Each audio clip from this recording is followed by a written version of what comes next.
Hi everybody, welcome back to the Bumpkin News. Today is Saturday, September the 24th, 2011, and I'm seeing some things happen that I never thought I would see in my lifetime in the United States. And that is what I believe to be the rise of a dictator.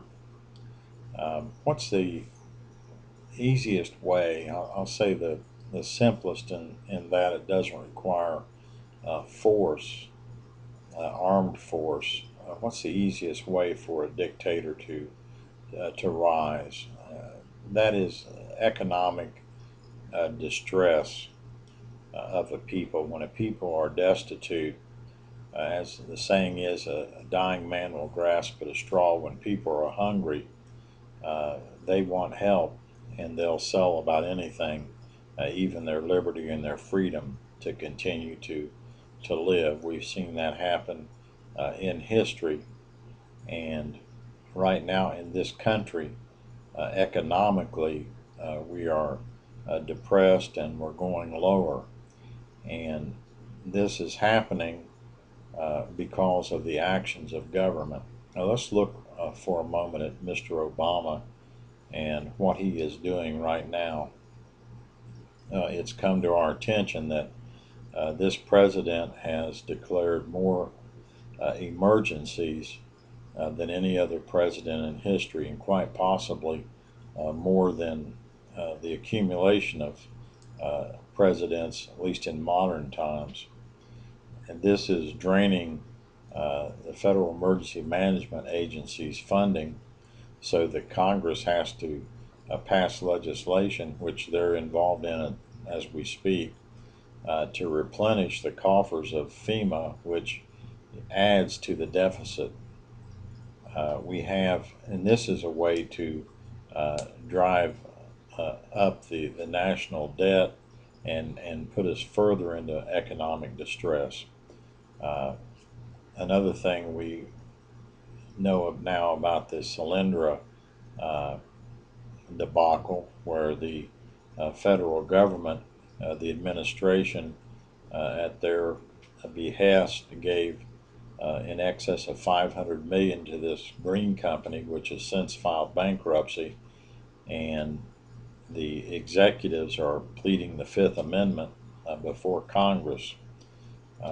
Where this is where the government is taking taxpayer money and choosing which industries uh, they're going to invest our money in, which is no longer us investing our money, but the administration choosing which industries they want to put the money in. All these things cumulatively are uh, wrecking our economy. There's no free market action here. It's the administration making the moves on the free market, the central control, and as a result, we're uh, going to see, well, we've already got the equivalent of a depression and of soup lines. The reason we don't see them is because we're technologically advanced now.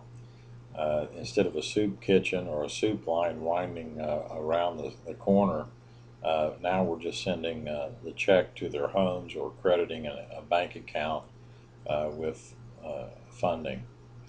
Uh, Mr. Obama is, at least to my view, is issuing an inordinate amount of executive orders, which is nullifying uh, legislation from Congress.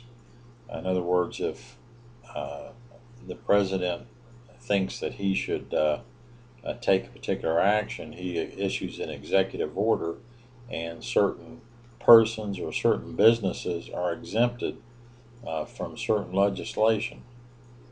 Now, I don't understand how this can happen, that a president can choose the entities which he wants to exempt from laws.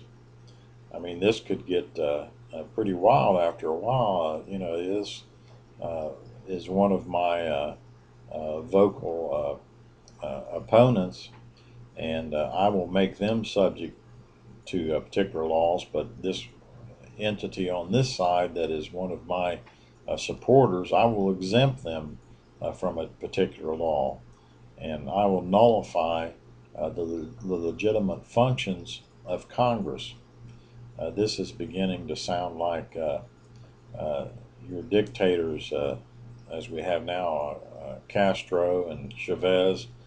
They've got a figurehead of a legislature that if they don't do what they want to be done, they find a way to nullify their actions. But here we have a president that is just issuing executive orders in the place of legislation. And it's even infected the Republican candidates for running for president. We had listened to some of the debate the other evening of the Republican presidential candidates, and one of the candidates said, in my first day in office, I will issue an executive order to exempt all the 50 states from the health care, the Obamacare law. It's even infecting them, this idea that the president on his own can just pick what laws he believes that he wants people to obey and which ones he doesn't. If we don't get this thing under control soon, I think this president is going to continue to expand the bounds and stretch the bounds and see exactly how far that he can go. And if there's no congressional